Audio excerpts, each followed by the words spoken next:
Buen día, hermanos, ¿cómo les va? Bendiciones. Vamos a estar ahí leyendo el libro de Romanos, capítulo 12. Dice Romanos capítulo 12, verso 1 al 8. En la Nueva Biblia Viva está separado y arranca del verso 9 en adelante habla del amor. Es el subtítulo que tiene la Biblia mía. Pero la Reina Valera sigue de largo. Bueno, que de todas formas, hermanos, habíamos hablado y dicho de que la Biblia original, el texto original, no tiene capítulos ni versículos. Solamente está separado por los nombres de los libros. Mateo, Lucas, Juan, amén. Pero en el texto original, hermanos, no tiene versículos ni capítulos. De todas formas, ha sido puesto para que nosotros podamos ubicar mejor los versículos. Mire, si así a veces con versículos y capítulos no encontramos lo que queremos, menos lo vamos a encontrar si tenemos que ver una Biblia que no tiene capítulos ni versículos, o sea, marcados.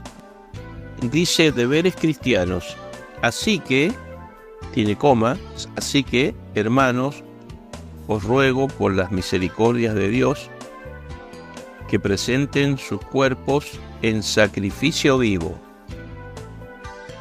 santo, agradable a Dios, que es vuestro culto racional. Acá vamos a meditar un ratito en este versículo que es uno de los más complicados acá del capítulo 12, porque hay palabras, ¿no es cierto?, que a veces no las entendemos.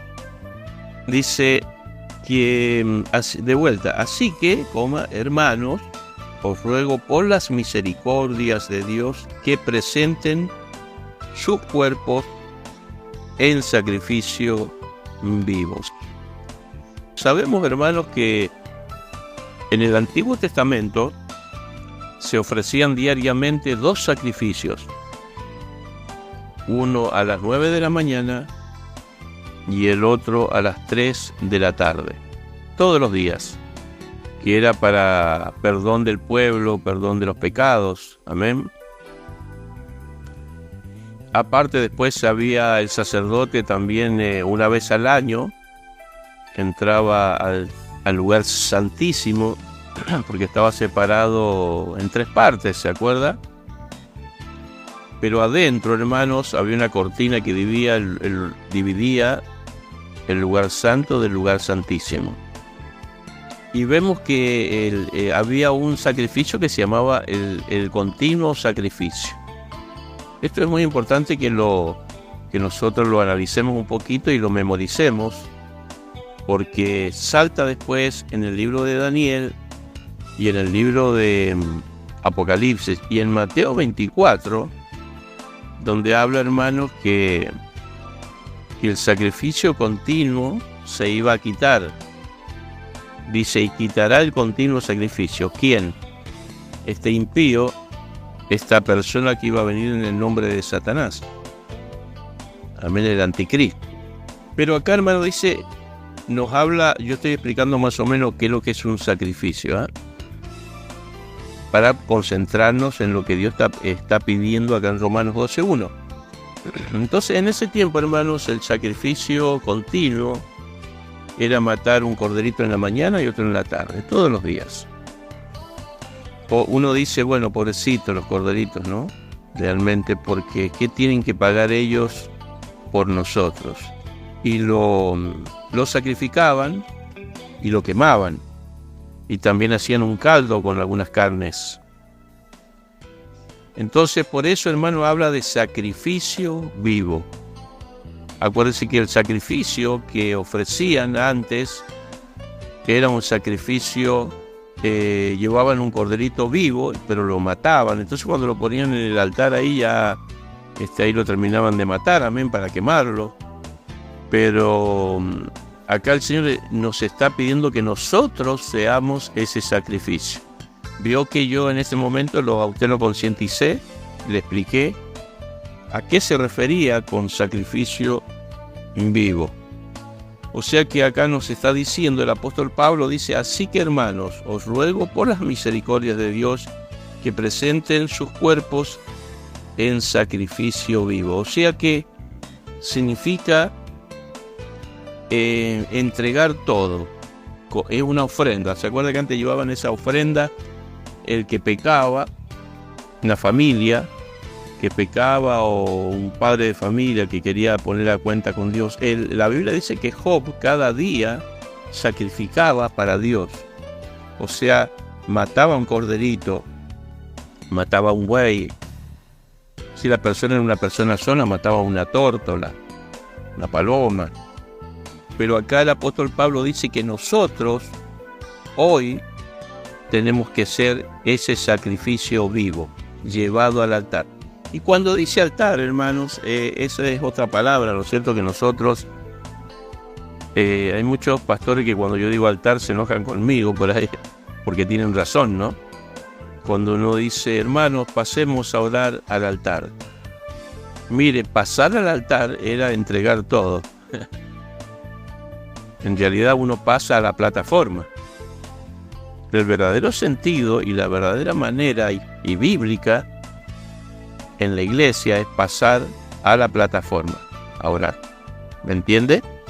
No es lo mismo pasar al altar que pasar a la plataforma, porque pasar al altar, yo le digo a usted: hermano, traiga lo que usted trajo hoy día, el sacrificio suyo, tráigalo al altar. O sea que usted se ofrenda para Dios y usted se acuesta en el altar para que lo sacrifiquen.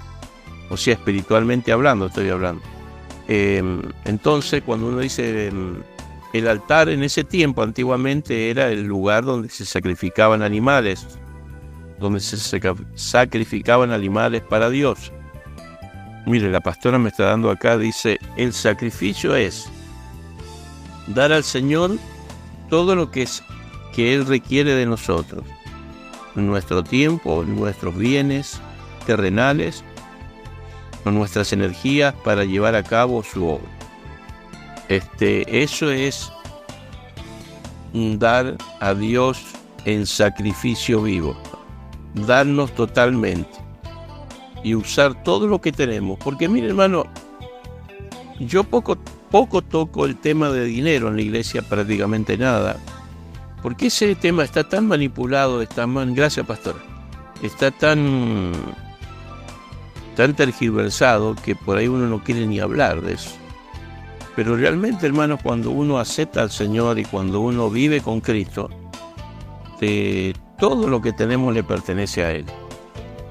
Pero no porque le pertenezca a Él significa que nosotros los pastores tengamos que manejar las finanzas suyas y decirle a usted lo que usted tiene que hacer con su dinero, ¿me entiende? Lamentablemente hoy por hoy es así. La mayoría de los pastores hace al revés y manejan ellos la vida financiera de los hermanos. Entonces dice que presentemos nuestros cuerpos en sacrificio vivo, y más abajo dice: santo, agradable a Dios. 3 cosas: el sacrificio vivo, santo y agradable a Dios, que es vuestro culto racional. ¿Qué es lo que es racional? Viene de la palabra de la razón, mental. ¿Me entiende? Con raciocinio, con conciencia. Mire qué importante, hermano, todo esto, ¿no? Usted sabe que por ahí a mí me ha pasado, ¿no? Que cuando uno le toca predicar, ya sea acá en la iglesia nuestra o en otro lado, me ha tocado, ha llegado un momento como que yo estoy dentro del cuerpo y miro por las cuencas de los ojos, pero a veces me ha pasado como que ese síntoma lo he sentido literalmente, hermano. ¿Me entiende? Entonces realmente ahí me doy cuenta que como que yo estoy allá lejos, apagado, y mis sentidos están ahí presentes, ¿me entiende? Literalmente. Entonces por ahí, hermanos, es bueno ver estas cosas porque Dios nos quiere enseñar algo. Por eso dice que es vuestro culto racional. Yo cuando decía culto racional hace un tiempo atrás, que no le había prestado mucha atención, ni había visto la interpretación de este versículo, yo creí que significaba culto racional, el culto de todos los días, que significaba devocional diario, y nada que ver, significa poner nuestra razón, poner nuestra razón. Mire, si usted se pone a leer el libro de Nehemías, para mí no hay ningún libro que hable más justamente de poner el alma, la mente, el corazón, que Esdras. Dice que cuando él leía la ley de Dios en el libro de Nehemías, dice que el pueblo ponía su mente, su corazón, su raciocinio para prestar atención a lo que Esdras también estaba hablando y haciendo. ¿Me entiende, hermanos? Esdras también figura también en el libro de Nehemías. Cuando Esdras predicaba, porque Esdras era un escriba, no me recuerdo si era levita, pero él, hermano, cuando enseñaba la palabra de Dios, dice que la gente era un solo hombre.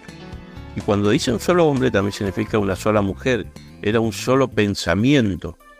Dice la Biblia que ponían su intelecto completo ahí, en potencia al máximo, ahí le daban el power para poder analizar, escuchar y aceptar la palabra de Dios. Y lloraban todos.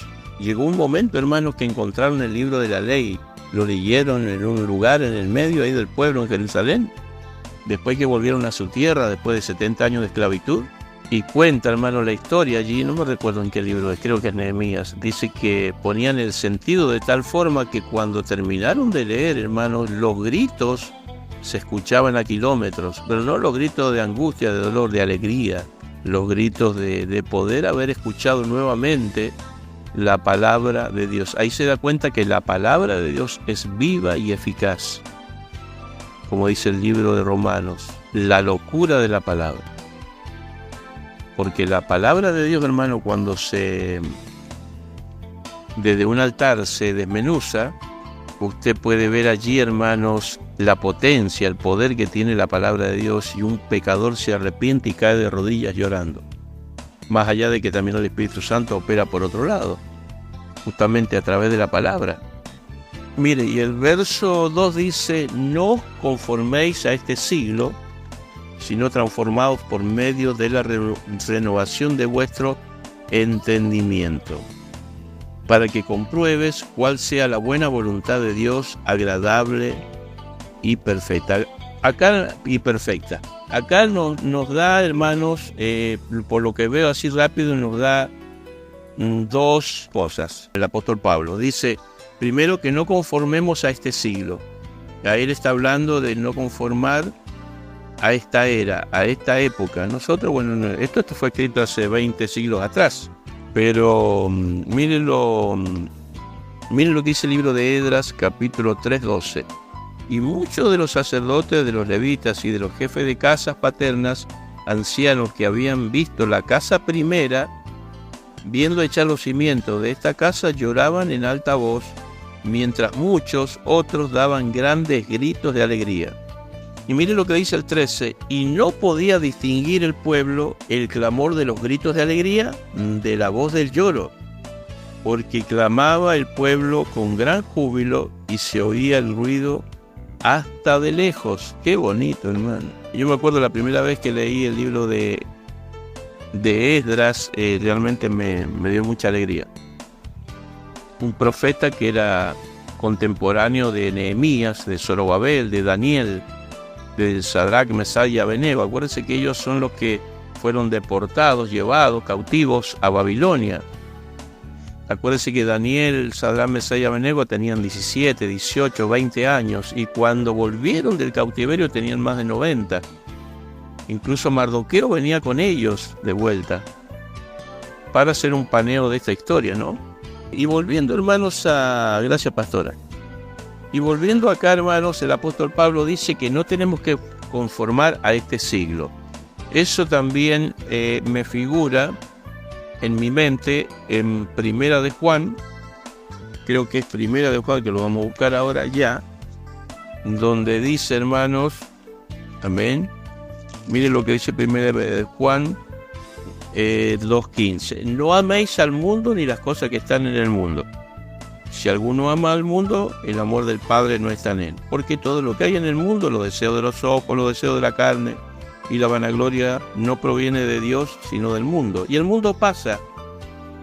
Cuando habla de no améis al mundo, habla del sistema, hermano. Este es 1 de Juan 2:15 al 17. Este versículo siempre me gustó mucho. Estos 3 versículos van de la mano, los 3 versículos. Y es para hacer un gran mensaje. Porque habla de los 3 pecados que invaden al hombre: el deseo de la carne, el deseo de los ojos y la vanagloria. O sea, acá habla del sexo ilícito, de la infidelidad, ¿no es cierto?, de las pasiones. También habla del deseo de los ojos, o sea, de la vanidad, de lo que entra por la vista. Y también la vanagloria y el orgullo, que son los 3 enemigos grandes de la carne, del hombre. Amén. Entonces acá, hermanos, va de la mano con este versículo que dice Romanos 12:2, que dice el apóstol Pablo: no os conforméis a este siglo, a este sistema. No digamos todo sí a esto, a estas nuevas leyes y a todo esto que está pasando, hermano. Miren, hermano, yo les voy a hablar esta mañana un poquito. Total, estamos en familia, como se dice, ¿no? Pero, hermanos, hay un gran porcentaje en todo el planeta de naciones que están abrazando el comunismo. Ojo, y yo no le estoy hablando de política, le estoy hablando de lo que dice la Biblia, hermano. Porque el caballo rojo, después que la iglesia sea arrebatada, el caballo rojo simboliza el comunismo, el socialismo. ¿Me entiende? Y usted va a decir: ¿y usted, pastor, cómo sabe? Porque el Señor me lo dijo. Porque el Espíritu Santo habla como si estuviéramos yo hablando con usted en esta mañana. Y habla a su mente, a su corazón. Y si usted no entiende algo, Él le va a hablar con voz audible, hermano. ¿Sabe qué extraordinario que es cuando Dios te habla con voz audible? No te quedan dudas de que Él es el que te está hablando. Y se da cuenta, hermanos, porque la Biblia dice que el caballo rojo viene de la mano con una gran espada. Todos los países socialistas, comunistas, tienen bombas atómicas, la mayoría. Y dice que sacarán la paz de la tierra. ¿Me entiende? Entonces, por eso dice: no os conforméis a este siglo. Por eso tenemos que apoyar, hermanos, nosotros, los gobiernos donde hay presidentes que tienen una buena moral, unas buenas leyes.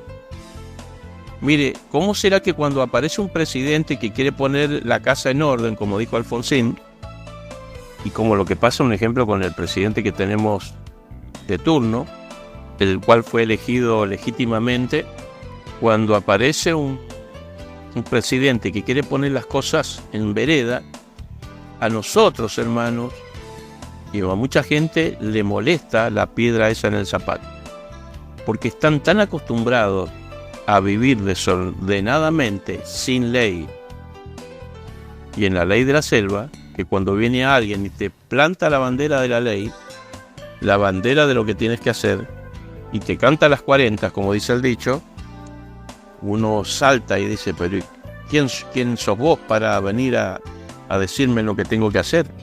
Miren, hermanos, los países bajos, o los países eslavos, o los países anglosajones, ¿no es cierto?, donde mejor se vive, son los países donde más señalización hay, donde más leyes hay. Y cada individuo, cada ciudadano tiene que cumplir esas leyes. Y yo le voy a decir algo: si usted no está dispuesto a cumplir leyes, usted no puede entrar al reino de los cielos, porque usted está en falta.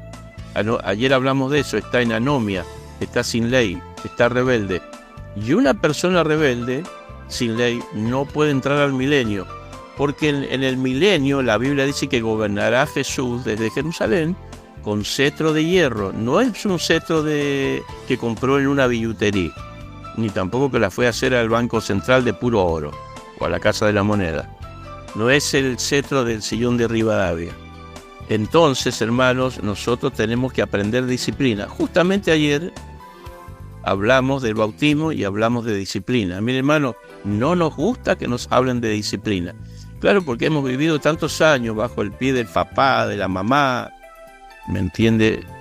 Donde nosotros queremos hacer lo que queramos, anomia, sin ley, esa palabra griega.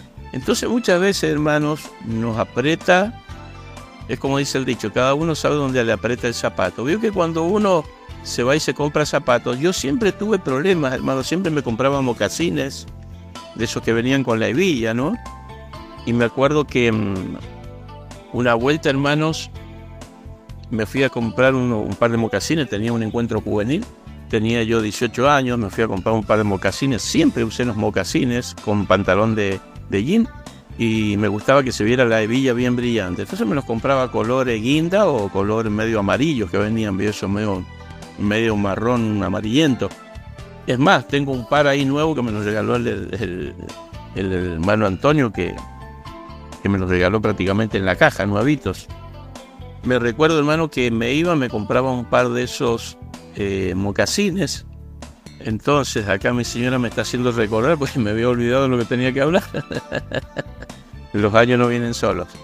Entonces, bueno, por eso Dios nos pone gente joven al lado que nos diga qué es lo que tenemos que hacer.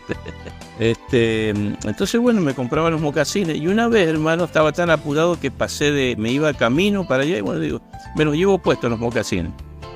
Y me saqué los viejitos y los metí en una bolsa, o los tiré, no me acuerdo.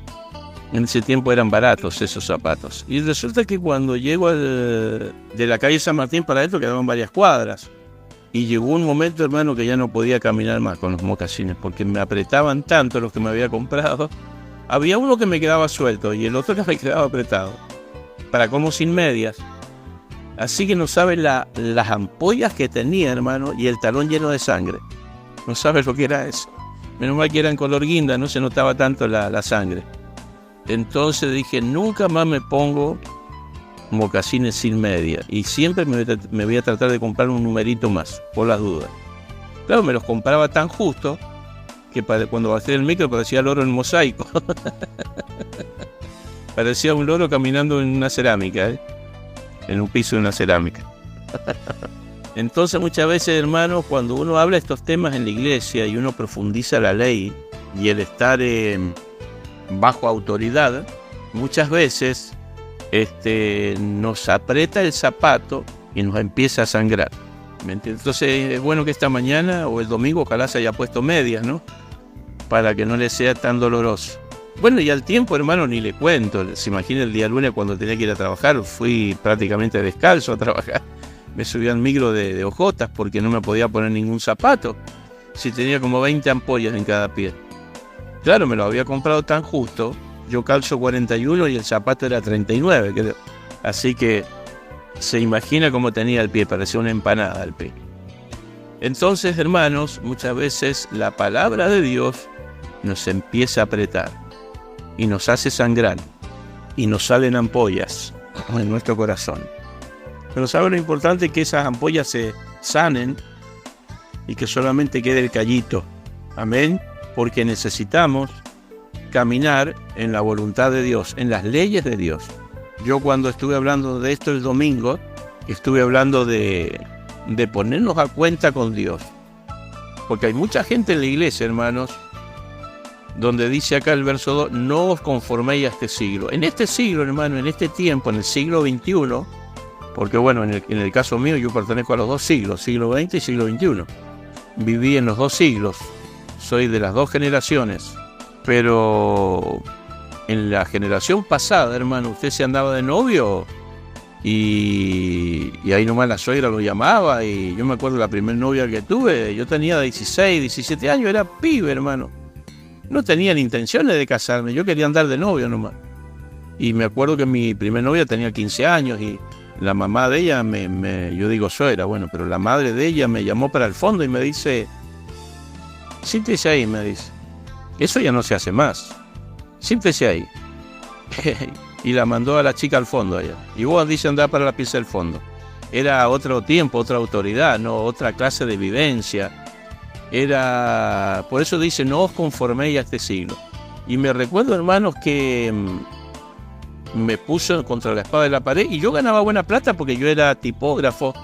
A los 17 años ya era tipógrafo, no le digo profesional porque nunca lo aprendí profesionalmente, pero yo, hermano, le jugaba una carrera a cualquier tipógrafo de 60, 70 años y le sacaba ventaja.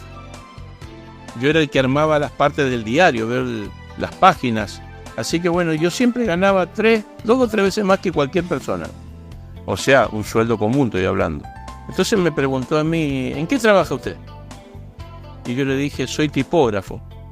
¿Pornógrafo? Me dice ella. No, le digo tipógrafo. Ah, me dice, porque quería averiguar bien qué significaba. Bueno, ¿y cuánto estás ganando? Y tanto. Dice, ¿y tenés casa si te llegaba a casar? No, le digo, porque yo todavía no me quiero casar. Y esas preguntas que nos hacían antes, hermano, que nos corría un frío por la espalda, ¿ves? Esa gota helada que te caía de ahí de la nuca y transpiraba como testigo falso.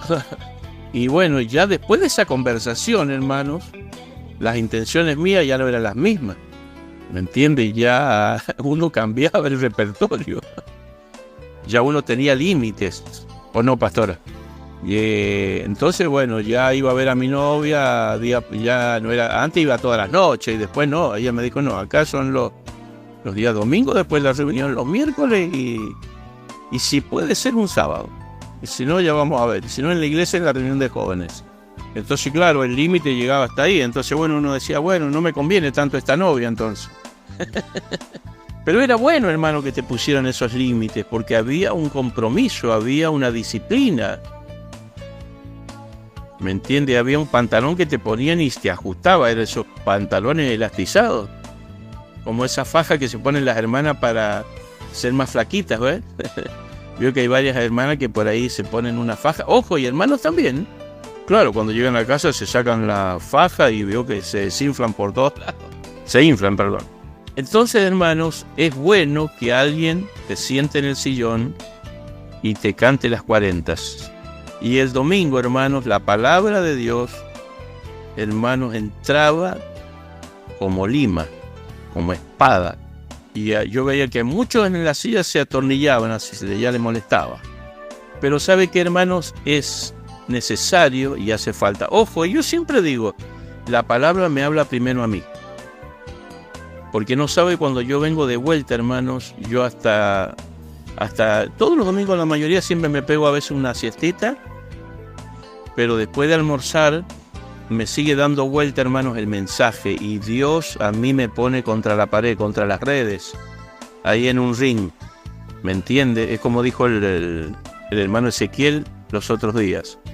El Señor te pone contra la muralla, contra la pared, y te hace sentir, hermanos, lo que tú predicas. Es como que si ese mensaje que nos toca dar, muchas veces se nos vuelve a nosotros como espada. Y a veces eso es bueno, porque eso, hermano, mantiene nuestra conciencia en línea. Mire, y para terminar, y con esto termino, me recuerdo yo hace un par de años vi una película que se llamaba, eran hormigas, creo que se llama, y venían las avispas y tomaban control. Y en esa película, hermanos, aparecían un montón de avispas grandes que llegaban. Y en esta película infantil, hermano, de dibujos animados, había una hilita chiquitita a la orilla de una palmera, un hormiguero. Y claro, cuando la cámara se acercaba, era toda una industria, eso era como si fuera Ledesma, como si fuera una ciudad aparte. Todos trabajaban, bueno, y se veía muy grande, y bueno, una piedra se veía como una montaña, como si fuera el Cerro Aconcagua. Y en esa película, hermano, yo mientras meditaba, porque cuando uno ya conoce la palabra, uno ve un dibujo animado o algo y uno empieza a mirar la película con otros ojos, o sea, uno la pasa al ámbito espiritual, ¿no? Y me recuerdo, hermanos, que la estaba mirando la película y estas avispas, que eran como 10 o 12 avispas, tenían amenazados al hormiguero y venían 2 veces por año a buscar las semillas y a comer gratis. Y más vale que las semillas estuvieran allí. Entonces pasó un tiempo, hermano, que una de las avispas le dice al jefe de las avispas gigantes, le dice, jefe dice, no molestemos más a estas hormiguitas, si nosotros somos como 5 o 6 veces más grandes que ellas. Vamos a otro lado, dice. Entonces el jefe le pega una piña, una trompada a este avispón y le dice, cierra la boca. Después voy a hablar con vos en secreto, claro, porque se la mandó ahí, habló públicamente. Entonces las hormigas empezaron como a avivarse, empezaron a entender de que era verdad lo que estaba diciendo. Entonces después lo agarran a este que había metido la lengua, la cuchara, como se dice, ¿no? Y lo llaman aparte y le dicen, vení, le dice. Cerrá la boca, le dice el jefe. A mí no me interesa la comida de estas hormigas. ¿Sabe por qué lo hago? Para tenerlas alineadas y sumisas, para cuando nos vean a nosotros tiemblen. Entonces, hermanos, a veces nosotros, los seres humanos, somos como hijos del rigor. Somos masoquistas. Muchas veces Dios nos tiene que hacer pasar por pruebas, por luchas, por enfermedades, por necesidades, para mantenernos en línea. Ojo, yo no digo que Dios sea un Dios malo, no, al contrario, Dios es amor y lo hace con todo su amor. Y muchas veces, hermanos, Dios manda todas estas cosas para mantenernos en línea, porque es la única forma, hermanos, de que nosotros no nos deslicemos y caigamos en el pecado, en la perdición. ¿No es cierto? No sé si estoy mal interpretando la película, porque a la final de la película, Bichos creo que se llamaba. Bichos se llamaba la película. Al final, hermanos, de la película, las hormigas se rebelan porque no quieren más alimentar a estos abejorros, a estos avispas. Entonces, ¿qué es lo que hacen ellas? Se rebelan, hermanos, y entre todas preparan armas y derriban a estos avispones, que también podría ser un significado. Ese avispón podría ser el mismo enemigo que viene cada tanto y nos roba la bendición. ¿Me entiende? Que uno ahí tiene los dos extremos. Uno la puede aplicar de dos formas esa película a nuestra vida espiritual. Se rebelan, hermanos, y los avispones le dan tremenda paliza a las hormigas, pero a ellas no les importa. Tienen bajas, o sea, mueren varias, o no me acuerdo, muchas salieron machucadas. Pero los avispones tienen que huir de ahí porque ellas empezaron a fabricar máquinas. Entonces muchas veces nosotros, hermanos, tenemos que no agradar a este sistema, sino correrlo, hermano, con la oración. Que Dios nos ayude. Señor, ayúdame a no caer en este problema o en esta situación o en lo que estoy viviendo. Yo no quiero seguir así, Señor, ayúdame. Y Dios va a venir a su auxilio, hermanos, y lo va a ayudar, lo va a levantar, le va a dar las herramientas necesarias para que usted salga de esa situación. Hermano, que Dios le bendiga. Ataca esa palabra de hoy día. Y acuérdense que realmente estamos hablando del libro de los Romanos, pero también estamos dando una explicación exegésica, o por lo menos un paneo de lo que es y de lo que uno puede sacar del libro de Romanos. No estoy dando una exegesis teológica, no, para nada, porque a usted eso lo va a cansar. Usted necesita un mensaje práctico cada mañana, cada día, que le hable a su corazón, a su mente, a su familia, a su hogar, a sus hijos.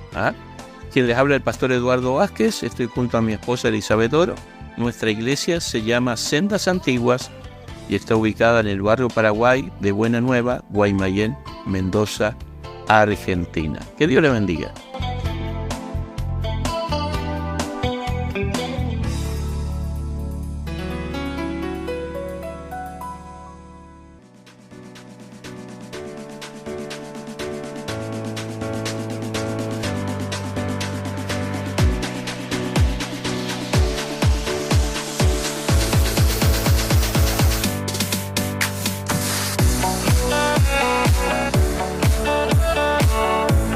Iglesia Sendas Antiguas.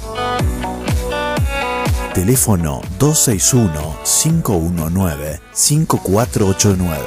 Guaymallén, Mendoza, Argentina.